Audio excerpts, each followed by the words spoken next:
Como eu disse para os irmãos, isso aqui é um hino de louvor que Paulo canta, né, a Deus ali, pela salvação. E aí, nesse hino de louvor, ele fala da função de cada uma das 3 pessoas da Trindade na salvação. E aí são 203 palavras no grego, e ele fala sem ponto, parágrafo, sem nenhum tipo de pausa. Ele começa e só termina aqui no louvor da sua glória. Então ele está louvando a Deus pela salvação, muito empolgado. Então nós não podemos dividir aqui em 2 mensagens, né? Pelo menos o texto não nos permite isso. Mas como nós temos só 1 hora, né? 50 minutos para fazermos exposição, então a gente deu a paradinha ali na semana passada para continuarmos hoje, porque senão a gente ia ficar aí umas 2 ou 3 horas expondo todo o texto. Mas nós vamos continuar então a meditar sobre as bênçãos de Deus para a sua igreja.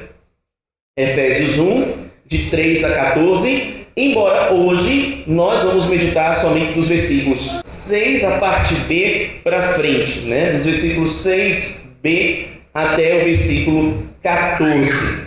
Então, Efésios 1, de 3 a 14, vamos lá. A palavra do Senhor nos diz: Bendito Deus e Pai de nosso Senhor Jesus Cristo, o qual nos abençoou com todas as bênçãos espirituais nos lugares celestiais em Cristo, como também nos elegeu nele antes da fundação do mundo, para que fôssemos santos e irrepreensíveis diante dele em amor, e nos predestinou para filhos de adoção por Jesus Cristo, para si mesmo, segundo o beneplácito de sua vontade, para louvor e glória da sua graça, pela qual nos fez agradáveis a si no amado, em quem temos a redenção pelo seu sangue, a remissão das ofensas, segundo as riquezas da sua graça, que ele fez abundar para conosco em toda sabedoria e prudência,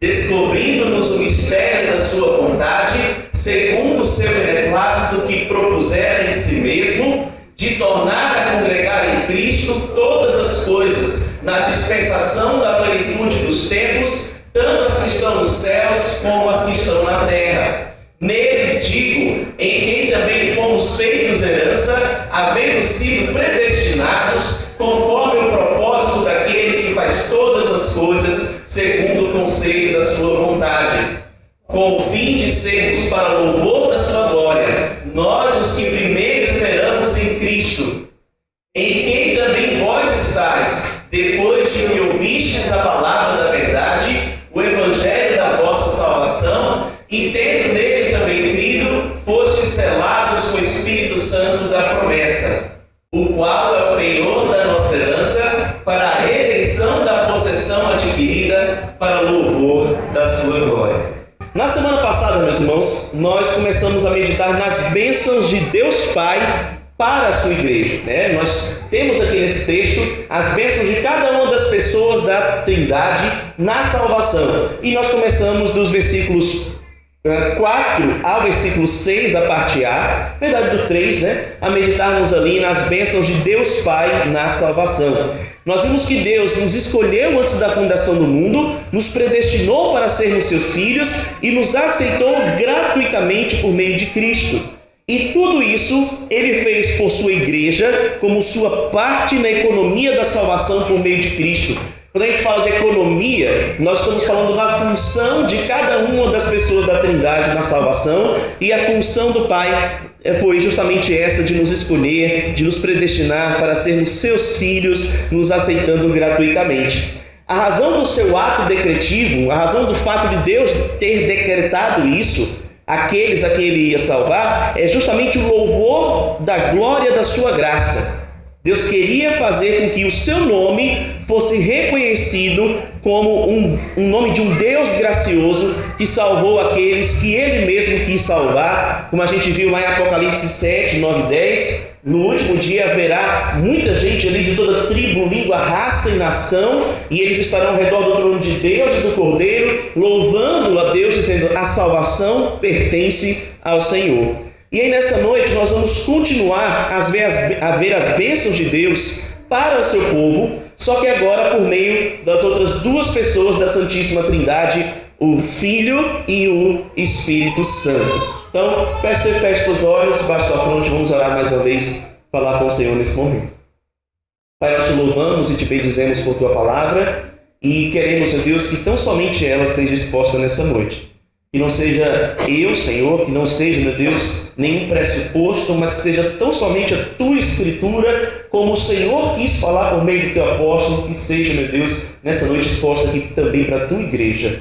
Nós, Pai, assim como os Efésios, precisamos ouvir o que tu tens para nós, precisamos aprender do Senhor, precisamos, meu Deus, praticar aquilo que o Senhor nos diz, para que possamos, meu Deus, ser uma igreja que glorifique o teu santo nome.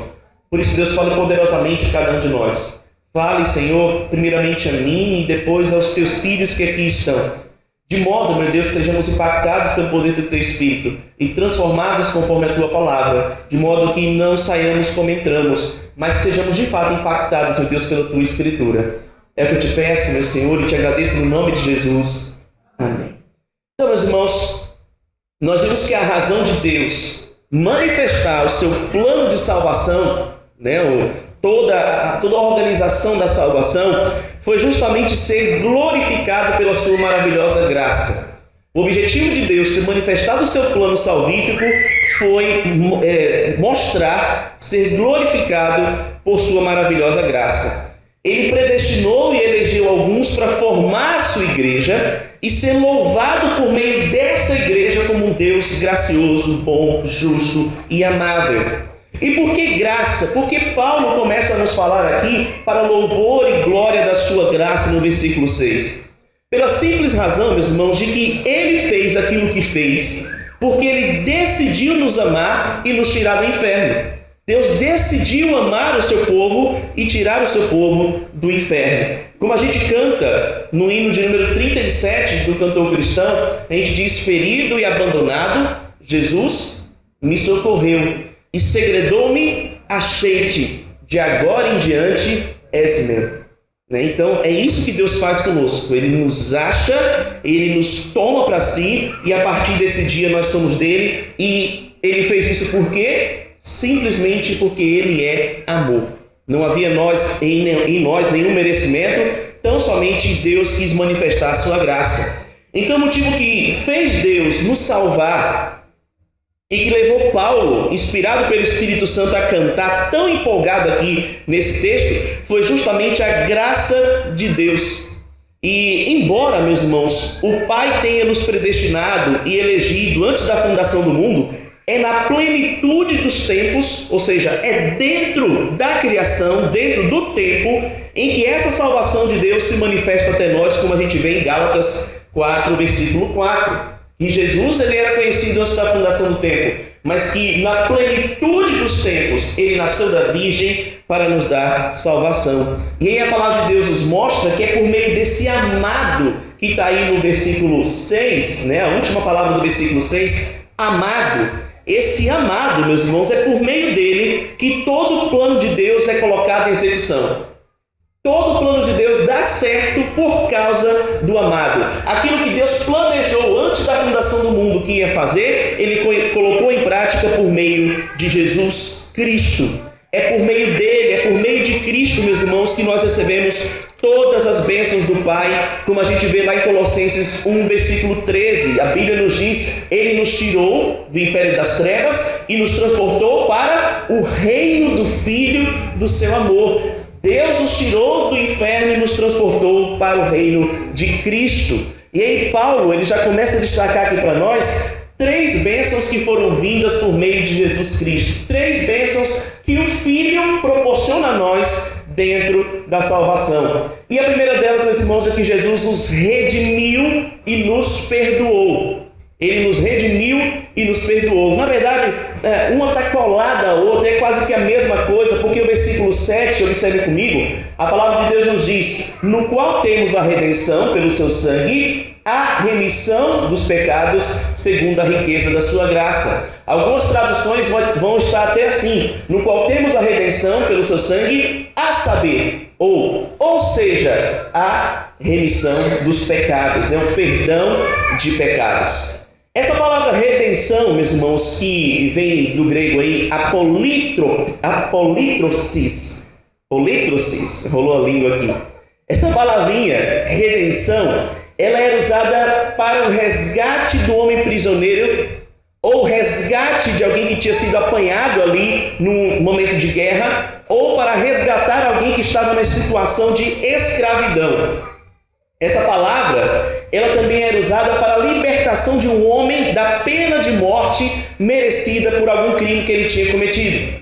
Então, é uma espécie de uma fiança, né? Mas uma fiança cabal, porque aqui no Brasil a gente não, né? Mas um criminoso paga uma fiança e ainda assim ele está sob a tutela da lei, ele vai ser julgado e tudo mais. E isso não acontece aqui nessa redenção. É pago um valor para que de uma vez por todas ele seja liberto da condenação. Então é esse sentido aqui que essa palavra é usada originalmente. Em todos os casos, seja para um prisioneiro de guerra, seja para um escravizado, seja para um criminoso, em todos os casos, essa palavra ela fala de um caso onde alguém é liberto de uma condição de onde ele jamais poderia se libertar por si só, onde ele jamais poderia sair por sua própria vontade, ou ele jamais poderia pagar com seus próprios meios, com seu próprio dinheiro, o valor para ser liberto. A redenção, meus irmãos, ela sempre estava acompanhada por um resgate, por um preço que era pago, e esse preço era alto, né, para se pagar uma dívida, para se pagar ali por um escravo ou por alguém que estava preso. No Império Romano, na época ali de Paulo, haviam cerca de 60 milhões de escravos ali no primeiro século. E naquela época, um homem ele poderia comprar um escravo e aí libertar esse escravo. Dá uma espécie de carta de alforria, como a gente conhece aqui no Brasil. E aí depois que esse homem fosse libertado da escravidão, ele nunca mais poderia ser escravizado. Ele estava liberto de uma vez por todas. E foi exatamente, meus irmãos, o que Cristo fez por nós. Essa palavra se aplica no mesmo sentido bíblico e teológico, porque nós éramos escravos do pecado, nós estávamos sob a influência do príncipe da potestade do ar, e nós estávamos condenados, prestes a receber o salário do pecado. E qual é o salário do pecado? A morte. Mas Cristo comprou a nossa definitiva libertação.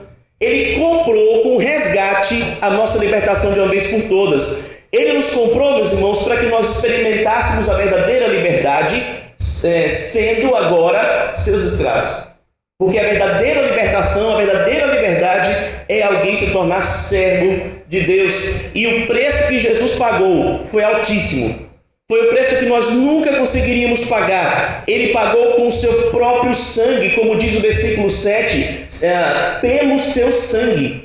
Por meio do seu sangue, diz aqui, versículo 7 de Efésios 1, mas também 1 Pedro, capítulo 1, versículo 18 e 19, a Bíblia diz que ele era o Cordeiro conhecido antes da fundação do mundo para derramar o seu sangue. E com esse preço, ele comprou a sua igreja, somente a sua igreja. Como diz Atos 20, versículo 28, que a palavra do Senhor nos diz, que a gente deve zelar por todo o rebanho de Deus, o qual ele comprou com o seu próprio sangue.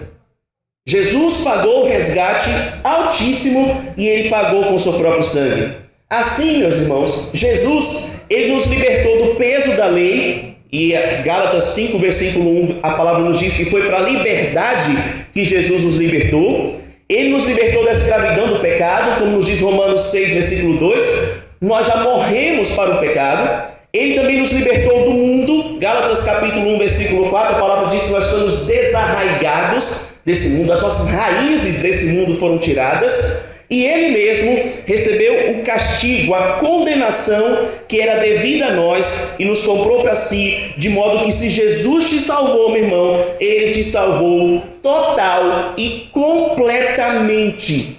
Não havia mais nada na sua vida que faltava ser salvo. Ele te salvou por completo, como diz Hebreus capítulo 7, versículo 24, que ele paga totalmente pelos nossos pecados e ele paga eternamente pelos pecados. Não que Jesus esteja ainda pagando o preço por nós, mas é que o preço que ele pagou foi suficiente. Quando ele disse ali na cruz, está consumado, ele não estava dizendo, olha, terminei, agora é com vocês, faça a sua parte que eu te ajudarei. Isso não está na Bíblia, isso está no Alcorão, certo? Jesus, ele disse, está tudo consumado, está tudo pago, não há mais nada que eles precisem pagar. De uma vez por todas, meus irmãos, nós estamos libertos de todo jugo. Você nunca, jamais, você vai entrar em condenação, como nos diz João capítulo 10, versículo 28. O próprio Senhor Jesus diz, eu lhes dou a vida eterna, eles jamais entrarão em condenação.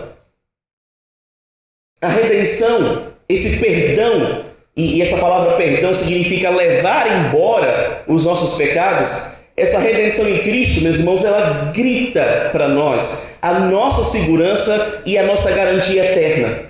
Porque Romanos 8, a palavra do Senhor nos diz, não há mais nenhuma condenação para aquele que está em Cristo Jesus, nosso Senhor. Não há mais nenhuma, não é uma ou outra, é nenhuma condenação para aquele que está em Cristo Jesus. E o versículo 33 já fecha logo a história dizendo, morte, vida, anjos, principados, potestades, altura, profundidade, poder, nada pode nos separar do amor de Deus que está em Cristo Jesus, nosso Senhor. Não é alguma coisa, não é você, não é Satanás. Nada pode nos separar do amor de Deus que está em Cristo Jesus. E quando a palavra diz ali nada, a Bíblia está querendo dizer nada.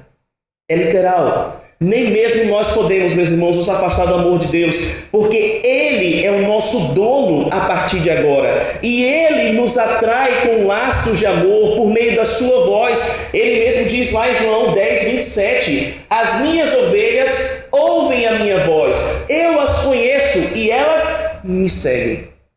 Elas vão atrás de mim, elas têm me seguido. Colossenses 2, versículo 14, nos diz essa mesma verdade. Jesus, ele pegou o escrito de dívida que havia contra nós e o encravou na cruz, de modo que não há mais nenhuma condenação sobre as nossas vidas. O Senhor Jesus, meus irmãos, ele é nosso dono, ele vai nos atrair dia após dia à sua presença e ele sempre vai nos conduzir como um bom pastor. O bom pastor, ele deu a sua vida pelas suas ovelhas e por isso ninguém poderá nos tirar das suas mãos, como ele mesmo nos diz. Aquilo que meu Pai me deu é maior do que eu e ninguém pode arrebatá-las de minhas mãos. Ninguém é mais poderoso do que eu para que venha tirar as minhas ovelhas das minhas mãos. Se você, meu irmão, crê nessa verdade, você é bem-aventurado. Se você crê nessa verdade, você é alguém seguro, tranquilo e feliz. Porque se de fato você crê em Cristo, você não pertence a outros senhores. E você jamais vai retornar a servir ao mundo, a servir à carne, a servir ao diabo. Porque Jesus, ele é poderoso para segurar a sua vida até o final. O bom pastor, meus irmãos, ele jamais vai perder as ovelhas que ele comprou com o seu próprio sangue. Porque se assim fosse, que Jesus fraquinho seria esse? Que Jesus bobinho seria esse, que perde aquelas pessoas que ele deu seu sangue para ganhar. Então ele jamais vai perder as ovelhas que ele comprou com seu próprio sangue. Ele fez isso, meus irmãos, por sua graça. Ele nos comprou e nos perdoou sem nenhum merecimento.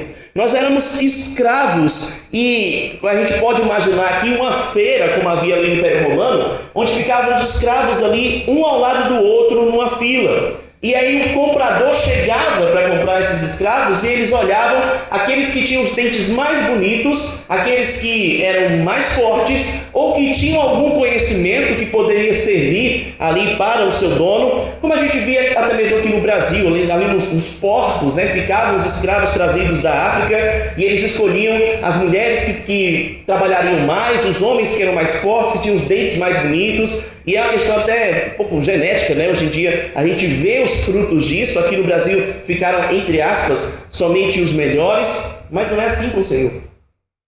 Ele olhou para nós e ele viu um bando de gente feia, buchuda, barriguda, doente, com os dentes podres, sem nada que pudesse chamar a sua atenção. E ele diz para nós, eu te achei, e de agora em diante és meu. Foi isso que ele fez conosco, meus irmãos. Foi isso que ele fez pelas nossas vidas. Mais uma vez a gente observa esse mesmo termo ser usado aqui nesse texto. Ele fez isso conforme o conselho da sua vontade, por meio da sua graça. Ele nos comprou e nos redimiu para si mesmo. Ele pagou o preço pela sua vida. Ele comprou você completamente, meu irmão, e agora você é de Jesus. Em segundo lugar, Jesus ele nos revelou a vontade de Deus. E a gente vê isso nos versículos 7, parte B, até o versículo 10. O Senhor ele diz assim: segundo a riqueza da sua graça, que Deus derramou abundantemente sobre nós em toda sabedoria e prudência, desvendando-nos o mistério da sua vontade, segundo o seu beneplácito que propusera em Cristo, de fazer convergir nele, na dispensação da plenitude dos tempos, todas as coisas, tanto as do céu como as da terra. Então a segunda bênção de Jesus na salvação é que ele nos ilumina. Ele revela a vontade de Deus para cada um de nós. A graça de Deus, como a gente vê nesse texto, ela é derramada sobre nós com toda a sabedoria e prudência. Isso quer dizer, meus irmãos, que Deus ele nos ilumina para nós entendermos o seu propósito, entendermos o seu plano, entendermos aquilo que ele fez antes da fundação do mundo. Isso é um dom espiritual. Essas palavras aqui que nós encontramos, sabedoria, que é sofia no grego, e prudência, que é phronesis, elas nos dão uma ideia de uma compreensão que leva a agir corretamente. Então eu adquiro sabedoria, sofia, e eu adquiro phronesis, porque ela me leva a agir de maneira correta, agir de maneira condizente com aquilo que eu estou agora entendendo. Então é uma compreensão que leva a agir corretamente. Deus, ele nos fez, meus queridos, conhecer os mistérios antes ocultos dos seus propósitos. É tanto que em algumas traduções vai estar aí mistério na sua Bíblia, porque não há nada mais, não há nenhum mistério que exista agora entre Deus e nós. Colossenses capítulo 1, versículo 27, a palavra de Deus vai dizer que o mistério foi revelado. E esse mistério é Cristo em vós, a esperança da glória. Então Deus revelou o seu mistério para cada um de nós, para que nós possamos entender quem nós somos, onde estamos e o que devemos fazer dentro do seu plano. Deus ele nos revelou a sua vontade para que nós entendamos quem nós somos, quem eu sou dentro do plano de Deus, onde eu estou dentro desse plano maravilhoso do Senhor aqui anunciado e o que eu devo fazer a partir de agora, uma vez que eu estou nesse plano de Deus. A gente sempre fala isso, né, para os crentes: olha, Deus tem um plano maravilhoso para a sua vida. E a gente acha que o plano maravilhoso para a vida da pessoa é somente a pessoa entrar na igreja, se assentar no banco e só. E aí acabou. Não tem mais nenhum outro plano para ela a não ser estar na igreja. Mas não é isso. O plano de Deus só começa quando a gente é convertido. Ele só se inicia no momento em que a gente aceita ao Senhor Jesus. Então saiba disso, meu irmão, Deus tem um plano maravilhoso para a sua vida. E essa sabedoria, né, esse plano, essa prudência de Deus é o que deve justamente nos levar a adorar a Deus por sua salvação. Esse plano de Deus revelado a nós, ele não deve trazer a nós questionamentos ou nos fazer dizer que Deus é injusto, ou qualquer outra blasfêmia parecida, mas Deus nos revela o seu plano para que nós venhamos a louvar a Ele. Paulo ele anuncia essas verdades aos Efésios para que os Efésios louvassem a Deus. Ele começa anunciando o plano de Deus, dizendo: bendito seja Deus. E todas as vezes que ele termina de falar de uma das funções das pessoas da Trindade, ele diz o louvor da glória da sua graça, a glória do seu nome. Ele termina louvando o nome do Senhor. Então conhecermos esse plano de Deus que nós temos visto desde a semana passada deve nos fazer louvar o nome do Senhor. Não questionar, não dizer que Deus é injusto, não ficar questionando ao Senhor, mas louvá-lo porque Ele fez exatamente o que Ele queria fazer. Ele fez exatamente aquilo que Ele queria operar. Ele fez exatamente a sua vontade. E a sua vontade é o quê? Boa, perfeita e agradável. Né? A ordem de massinha está invertida, mas é porque a gente tem decorado aqui boa, perfeita e agradável. Está correto. A vontade de Deus ela é boa, perfeita e agradável. Ele fez toda a sua vontade, como nos diz a sua palavra. Essa sabedoria, meus irmãos, essa prudência, que Ele faz abundar em nós, por sua graça, ela nos faz entender a razão do seu plano. Ele fez tudo conforme o beneplácito. Eudokia é o termo aqui. Beneplácito da sua vontade. Ou seja, literalmente falando, ele fez tudo conforme o seu plano generoso. Ele fez tudo conforme o seu plano maravilhoso. Ele fez tudo o que ele queria fazer. Nada fugiu do seu controle. A eleição e a consequente redenção provida por Cristo tinha um objetivo. E esse objetivo a gente observa no versículo 10 da palavra do nosso Deus: fazer convergir. O plano de Deus, desde sempre, antes mesmo de criar o mundo, foi fazer de Cristo o centro de todas as coisas. O plano do Senhor foi fazer de Jesus Cristo o centro de tudo. Ele quis fazer, meus irmãos, convergir em Jesus tanto as coisas do céu como as coisas da terra. E por que era preciso Jesus convergir todas as coisas? Porque o pecado, ele separa o homem de Deus, como a gente já vê na palavra. O pecado, ele traz sofrimento ao mundo. O pecado traz o caos às relações. O pecado traz destruição para todas as coisas, sejam na terra, sejam nos céus. Tudo foi separado, tudo foi quebrado, tudo foi desfeito por meio do pecado. E aí convergir aqui, essa palavra tem o sentido de juntar todas as coisas que estão separadas e fazer delas uma só. Tudo vai estar ao redor de Cristo, tanto no céu quanto na terra. Todas as coisas vão ter Jesus como seu Senhor e como seu Rei. O Senhor, meus irmãos, ele vai restaurar os cacos e ele vai fazer de toda a criação algo único, perfeito e harmonioso para a sua glória. Isso começou na cruz, isso vai se consumar na sua volta, quando todas as coisas vão se submeter a Ele, e lá estará a sua igreja, nós, igreja perfeita, louvando aquele a quem pertence a salvação. Como diz Filipenses capítulo 2, todo joelho se dobrará, toda língua confessará que Jesus Cristo é o Senhor, para a glória de Deus Pai. Jesus é o centro de tudo, meus irmãos. Ele vai receber todo o louvor no fim, porque Deus fez o mundo para Ele, porque dele, por meio dele e para Ele são todas as coisas. A cruz foi o centro da história. Jesus é e será o centro do universo. Nós fomos feitos e refeitos para Ele, e por isso, meus irmãos, tudo em nós e tudo que nós fazemos deve render louvores a Jesus. Jesus tem que ser o objetivo da sua vida. Jesus tem que ser a sina das suas ações. Ele tem que ser o vício do seu coração. Jesus tem que ser tudo para você. Ele tem que ser tudo na sua vida. E isso nos leva justamente ao terceiro lugar.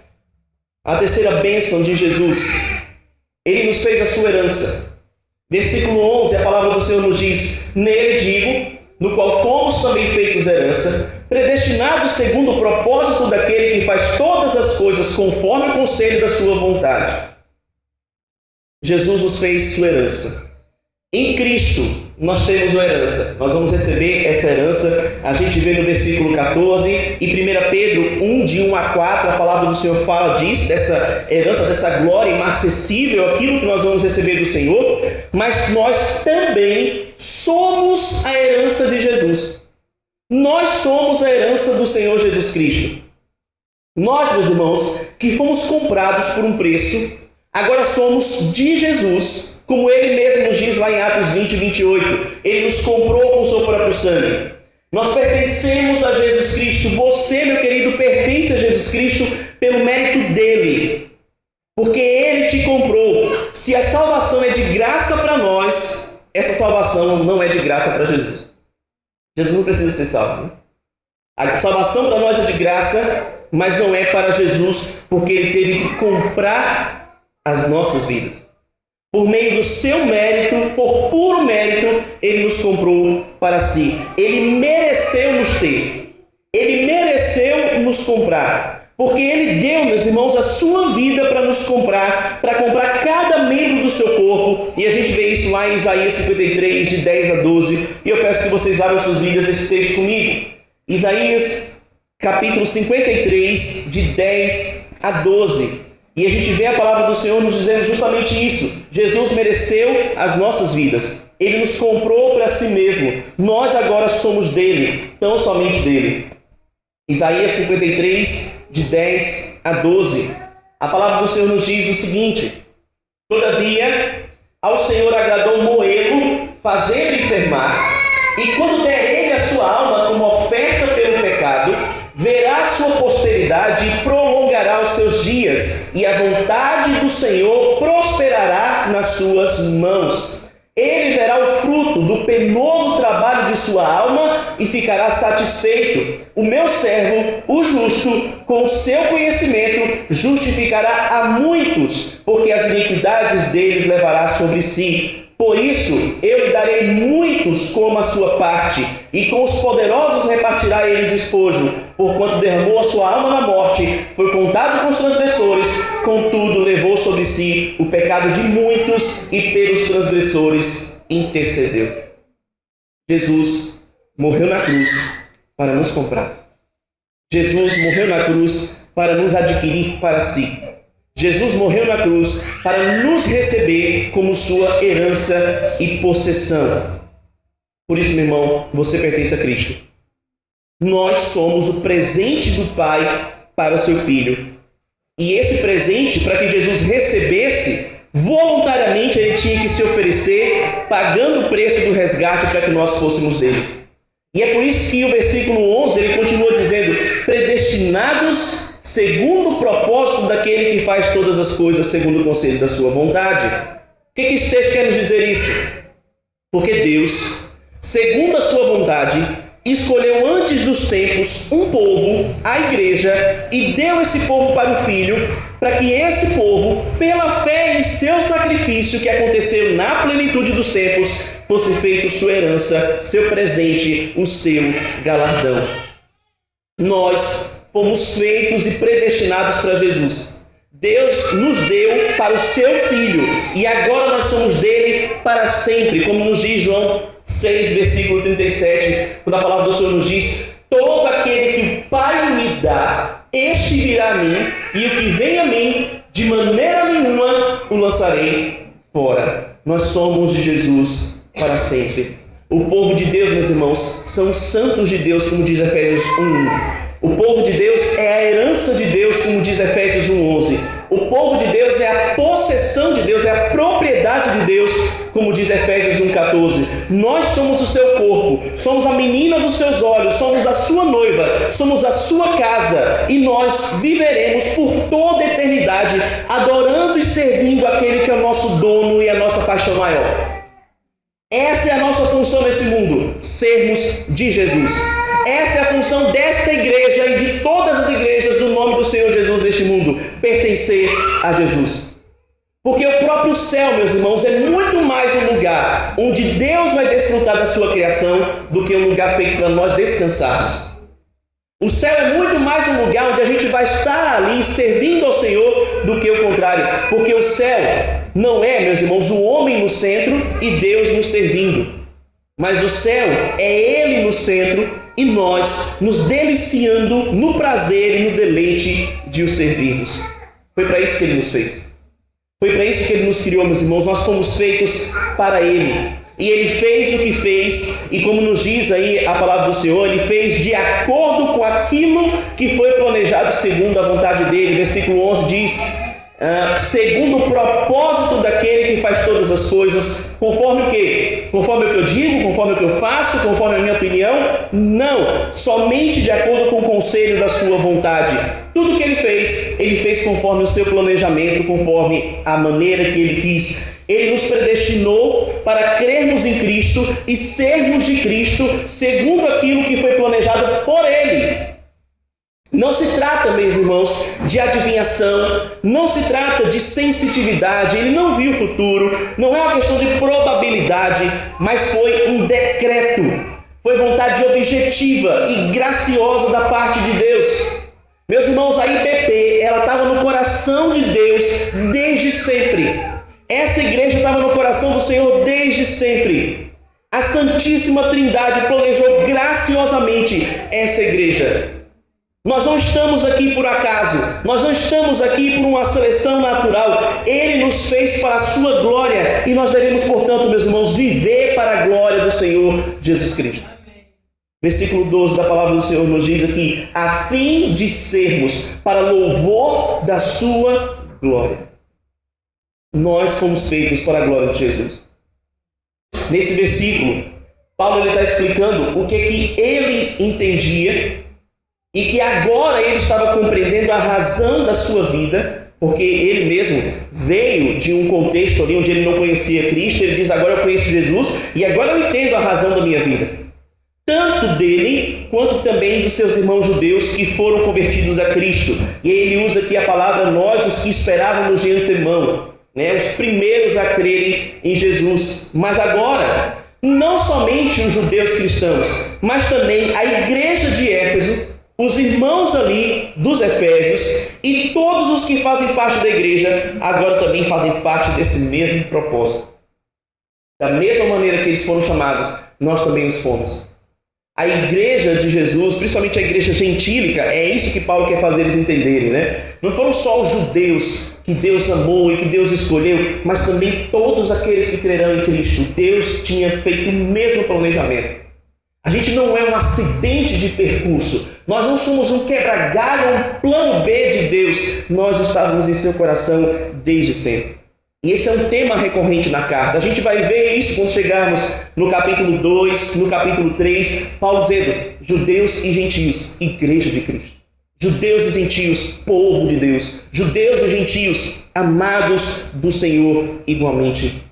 A igreja de Deus, meus irmãos, ela é formada por todos aqueles que pertencem a Cristo, independentemente de cor, de sexo, de intelectualidade, de dinheiro ou da falta de dinheiro, como é o nosso caso, seja do passado, seja do presente, seja do futuro, seja de Israel, seja da Síria, de Nínive, de Jerusalém, da Judéia, Samaria e até os confins da terra. Todos os que creram, creem e crerão, virão por meio de Cristo. Todos os que creram, creem e crerão. Eles estão aqui na igreja de Deus por causa de Jesus. E eles creem, meus irmãos, justamente porque eles foram escolhidos, ou seja, separados para Deus, para ser a sua noiva. Separados pelo Senhor para ser a sua igreja.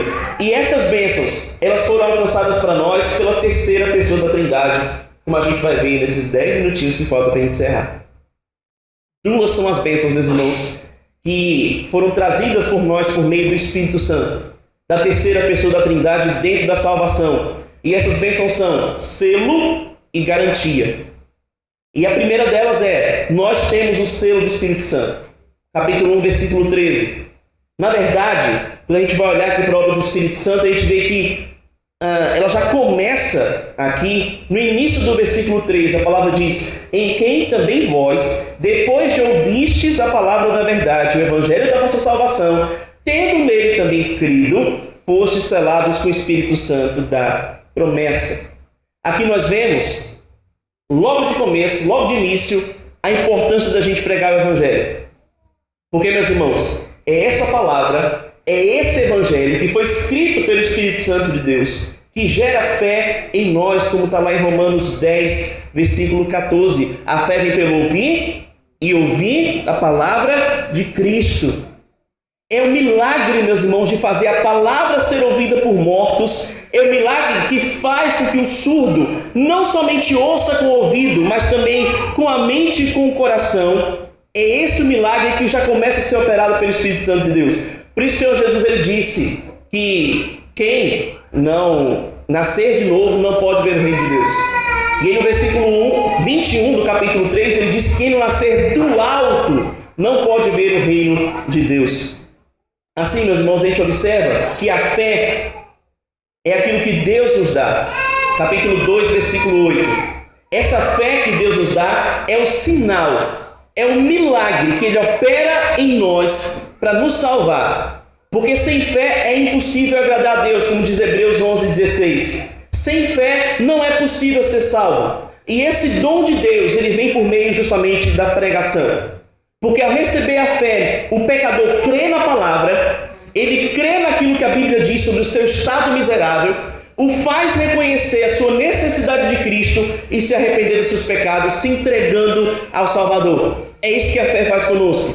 Não somos nós, meus irmãos, robôs ou marionetes dentro desse plano de Deus, porque a verdade é que o Espírito Santo abre os nossos olhos, como nunca nós conseguiríamos na nossa cegueira espiritual. E assim nós vemos quem nós somos, e nós vemos quão perdidos nós somos, e vemos também a beleza da glória de Deus. E nós somos levados a não depender das nossas obras, dos nossos próprios méritos, mas a crer nos merecimentos do Filho de Deus, como a gente canta a palavra, quando a gente canta aqui no hino do cantor cristão. E no 15, a gente diz: a crer nos convida tal rasgo de amor nos merecimentos do Filho de Deus. Então essa fé que Deus nos dá, ela abre os nossos olhos para que nós possamos enxergar quem somos e quem Deus é. E aí nós podemos contemplar ao Senhor, abandonar os nossos próprios méritos e seguir a Jesus.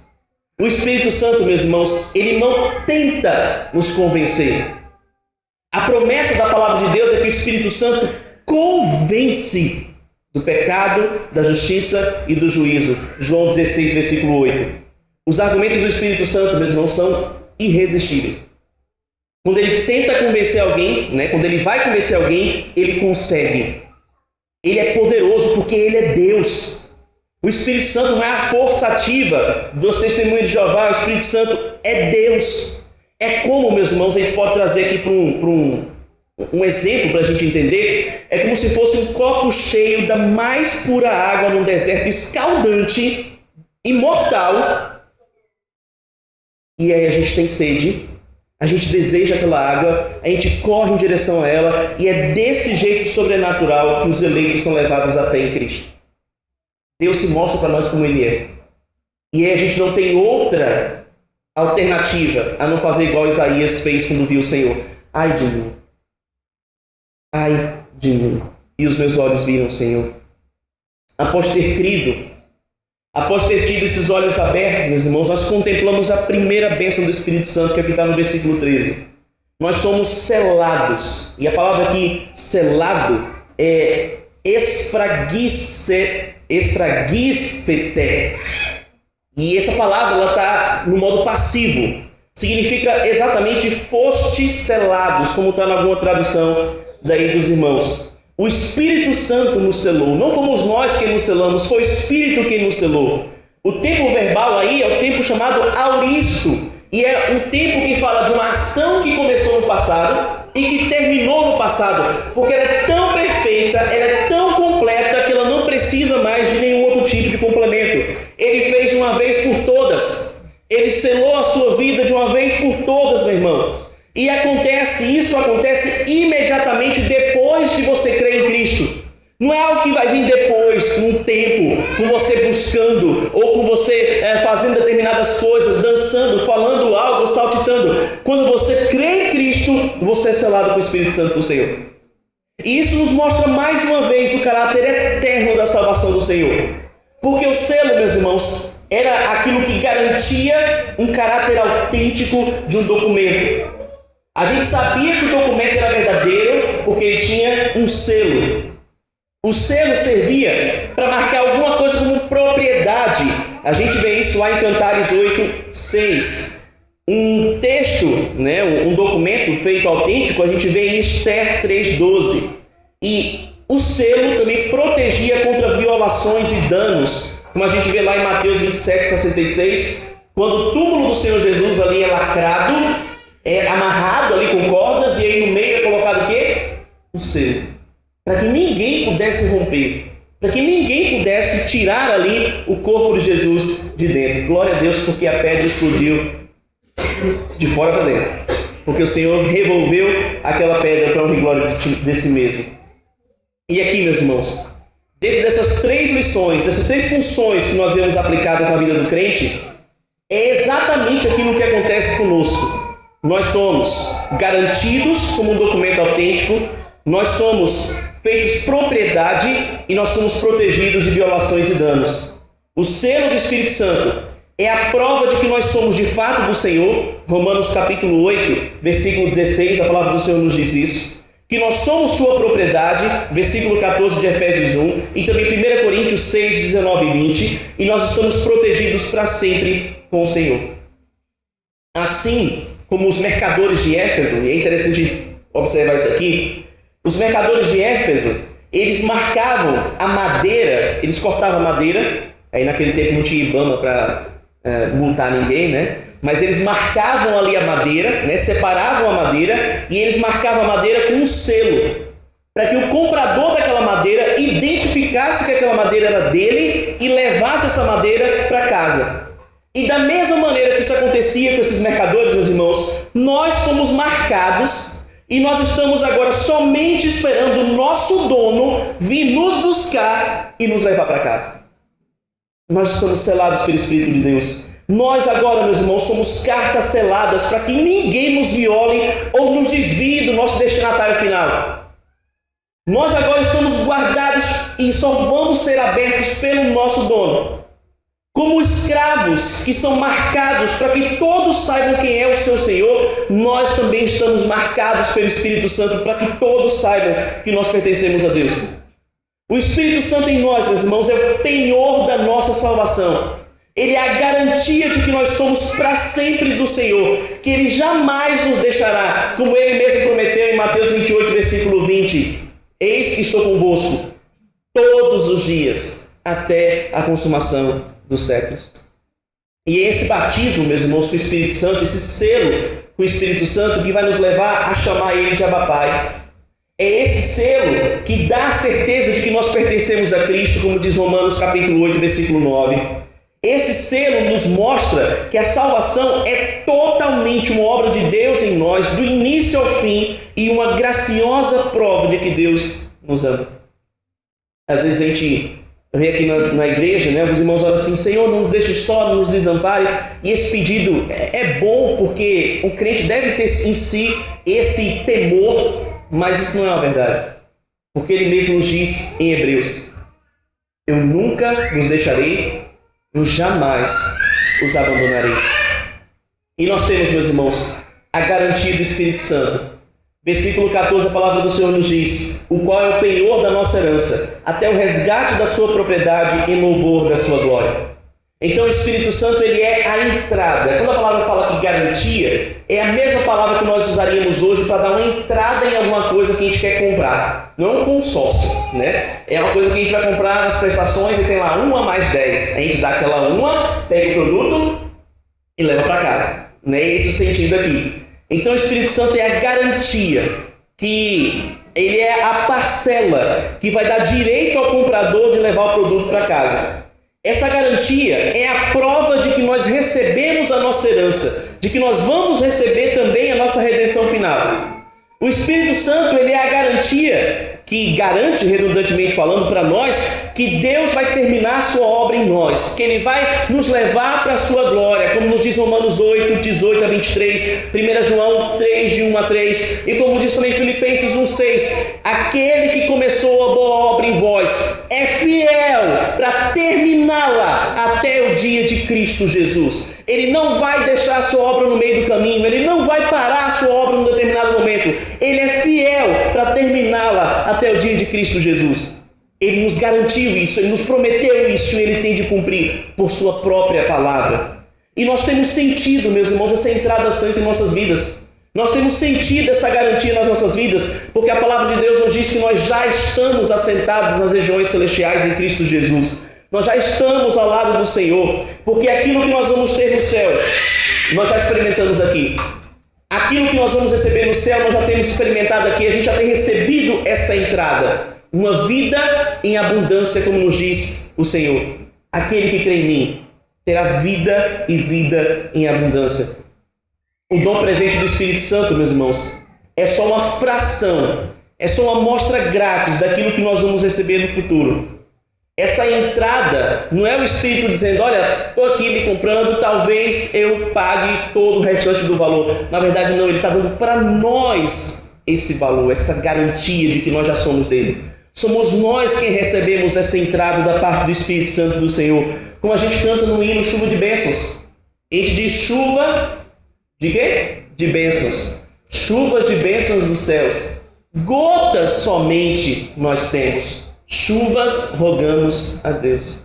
E se você puder olhar no seu cantor cristão, você vai perceber que ele não está pedindo financeiro, ele não está pedindo dinheiro, ele não está querendo prosperidade, ele está pedindo mais da presença de Deus, mais do céu. Todas as bênçãos que ele já tem recebido hoje são somente gotas. Ele quer mais, ele quer uma chuva inteira. Nós só temos recebido, meus irmãos, do Espírito Santo gotas até hoje. E isso já é maravilhoso. Mas nós no céu vamos ter uma chuva de bênçãos todos os dias para as nossas vidas. É essa a entrada que o Espírito está nos dando. É essa mostra grátis que ele está nos dando. Lá no céu, meus irmãos, nós vamos ter nossa redenção final. Aquilo que é revestido de corruptibilidade será revestido de incorruptibilidade. O que o Espírito Santo faz conosco aqui é preparar os eleitos para o dia do Senhor, o dia em que Ele vai voltar e levar a sua igreja. Por isso, meus irmãos, nós estamos sendo santificados, aprimorados, conformados à imagem de Cristo, e o Espírito Santo em nós é justamente a garantia de que nós vamos chegar lá. Ele é a garantia de que vai acontecer. Ele é a garantia de que agora é só uma questão de tempo. Por isso, o crente é seguro de que ele nunca vai perder sua salvação, porque Jesus mantém por meio do Espírito Santo. Nós fomos salvos para a ressurreição, meus irmãos, para a redenção final. Deus, o Espírito Santo, não vai deixar um dos seus no meio do caminho. É impossível, é incompatível com a Santíssima Trindade, com a santa obra de Deus. Essa palavra garantia, ela também tem um sentido de anel de noivado. A garantia, meus irmãos, da promessa de fidelidade de Deus, que Ele vai guardar, que Ele vai cumprir. Como a gente vê em Efésios 5, de 26 a 28, Ele está, por meio do seu Espírito, nos enfeitando, nos arrumando. Ele está fazendo com que a sua noiva fique perfeita para o dia do casamento. Aqueles, meus irmãos, a quem Deus escolheu, o Filho comprou com seu sangue, e o Espírito selou e reservou para o dia final. E esses que Deus comprou estarão diante dele como sua possessão no casamento glorioso que acontecerá no céu. Ele não vai perder nenhum daqueles que ele adquiriu para si. Ele não vai perder nenhum daqueles que ele comprou com seu sangue. Ele será glorificado como Deus poderoso para salvar. Porque salvação, meus irmãos, é assim: começo, meio e fim. Tudo feito por Deus e para Deus. Tudo feito pelo Senhor e para a glória do Senhor. E todas essas bênçãos da salvação são de Deus para o seu povo. São de Deus para os Efésios. São de Deus para o povo de Puxim. Todas elas, meus irmãos, são feitas pelo Pai, pelo Filho e pelo Espírito por graça, para o propósito da sua glória, para o louvor da sua glória. E assim, a gente pode concluir com a grande ideia seguinte: o Pai nos elegeu, o Filho nos redimiu e o Espírito nos selou para que o seu povo o glorificasse por sua graça. O Senhor nos salvou. A Trindade nos salvou para que nós glorificássemos o seu nome por sua graça. Paulo, meus irmãos, ele estava mostrando ali aos Efésios e a nós também que nós não somos fruto do acaso. Que você não é fruto do acaso, você não é fruto de um acidente. Ou que nós estávamos por nossa conta. Eu salvei você até aqui, agora se vira. Não é isso que Paulo estava mostrando aqui aos Efésios. Ele estava mostrando, meus irmãos, que nós somos amados. Ele estava mostrando que esse amor deve nos mover a uma nova vida, que exalte aquele que nos amou e se entregou por nós. E Pedro entendeu essa lição. Pedro entendeu essa verdade, porque ele diz lá em 1 Pedro 2,9, a gente já leu aqui: mas vós sois geração eleita, sacerdócio, nação, povo escolhido, povo de propriedade exclusiva, povo adquirido, para o quê? Para o quê? Para anunciar as virtudes daquele que vos chamou das trevas para a sua maravilhosa luz. O Senhor nos salvou para que glorificássemos ao seu nome. E é essa vida, meus irmãos, que nós devemos ter. Por isso eu quero perguntar para você nessa noite, antes de terminar. Meu querido, você pode louvar a Deus por sua salvação nessa noite? Você pode louvar o nome do Senhor por essa tão grande salvação que Ele alcançou para você?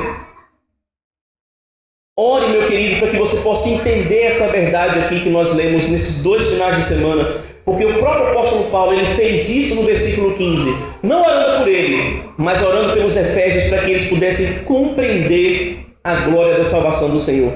Ore para que você possa entender isso. Ore para que você possa compreender essas doutrinas. Ore para que o seu coração se encha de alegria pela salvação de Deus na sua vida.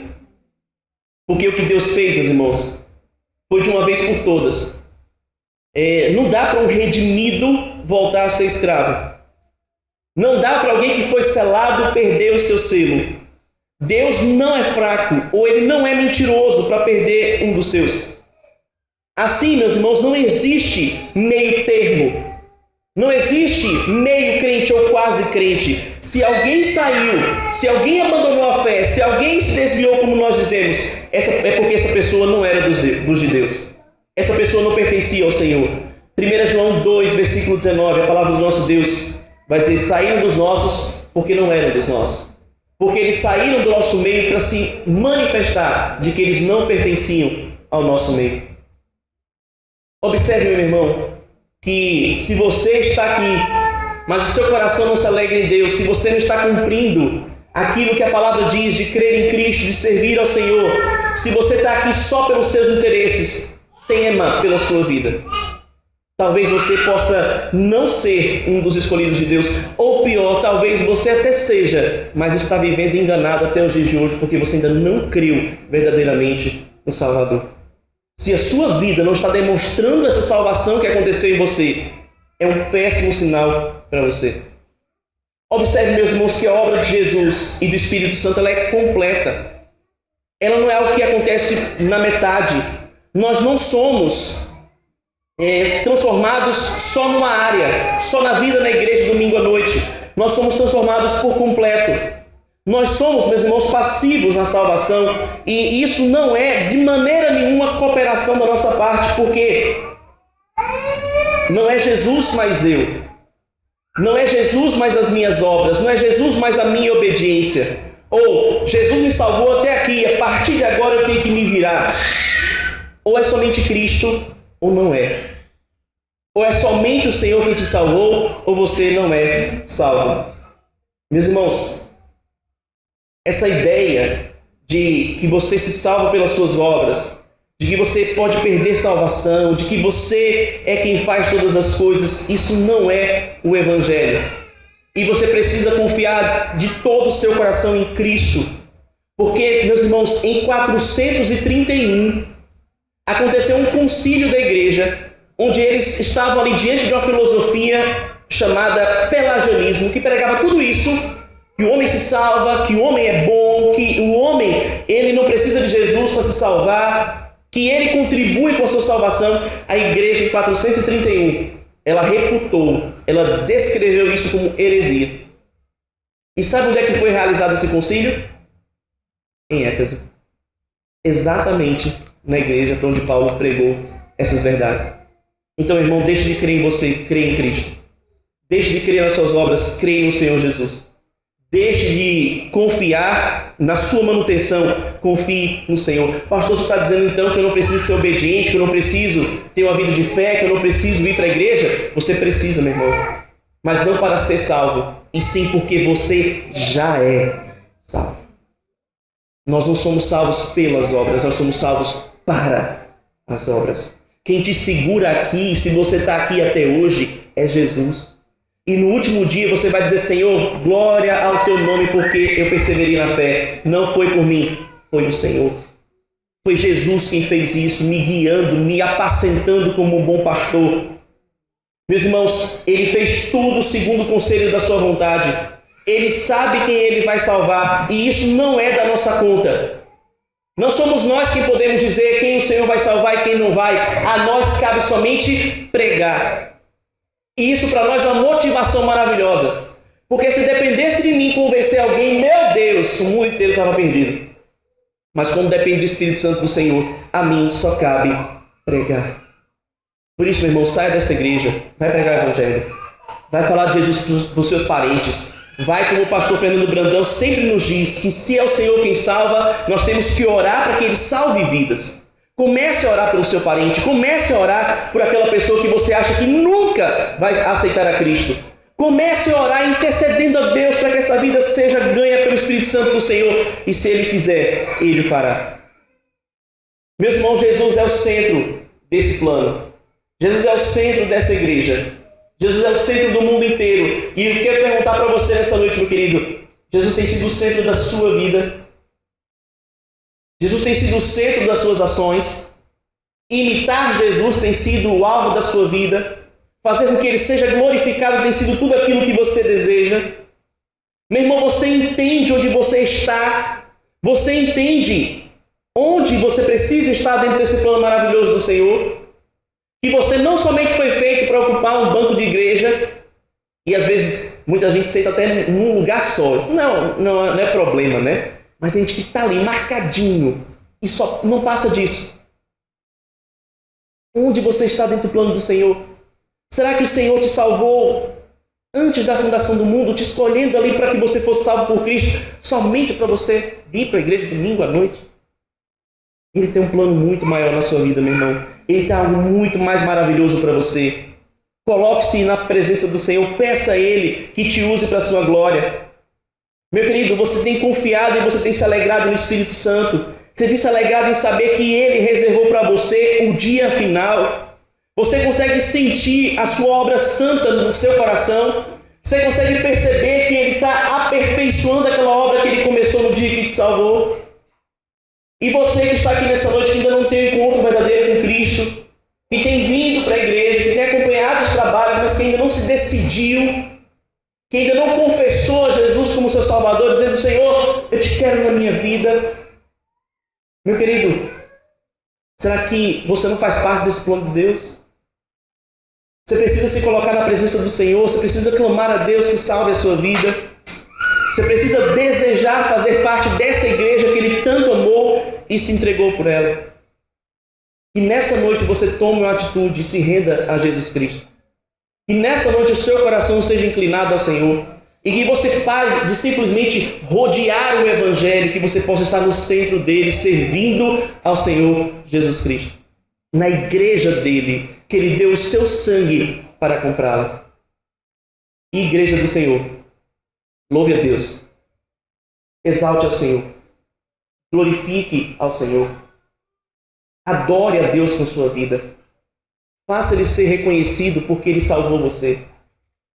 Mostre ao mundo que Deus não te salvou em vão. Isso é impossível, mas mostre ao mundo que isso não aconteceu, que você não foi salvo em vão. Multiplique esse amor e traga outras vidas para Jesus. Faça com que mais pessoas ouçam dessa glória maravilhosa. Perdoe, seja bondoso, seja amoroso, cuide dos irmãos da sua igreja, cuide da sua família. Faça tudo para a glória de Deus, como nos diz 1 Coríntios 10:31. Porque foi para isso, meu irmão, que o Pai, o Filho e o Espírito Santo salvaram você. Para que você fizesse parte dessa igreja e fosse bênção nesta igreja. É o que eu quero para a minha vida. Se é o que vocês também desejam, fiquem de pé e vamos orar ao Senhor.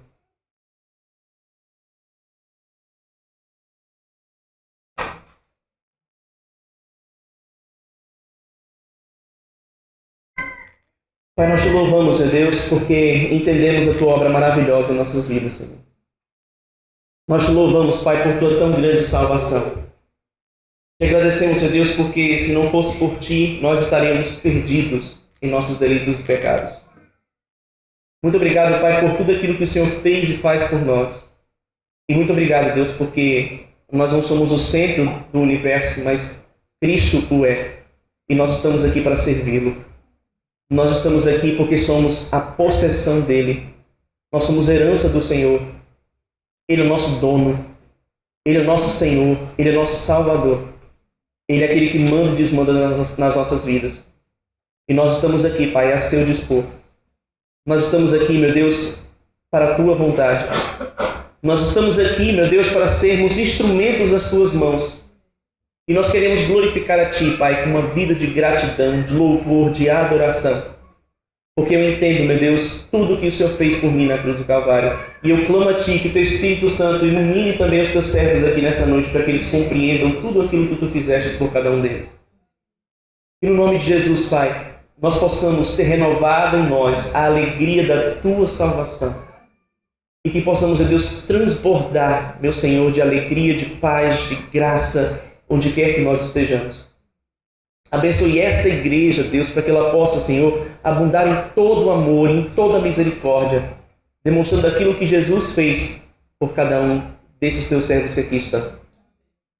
Vá de encontro, Pai, aquilo que não Te agrada, meu Deus, e remove das nossas vidas. Para que, Senhor, nós possamos dia após dia nos parecer com Jesus e glorificar o nome de Jesus. Para que nós oramos a Ti, Senhor. Em nome santo de Jesus, que vive e reina para todo sempre. Deus nos abençoe, nos guarde em sua graça.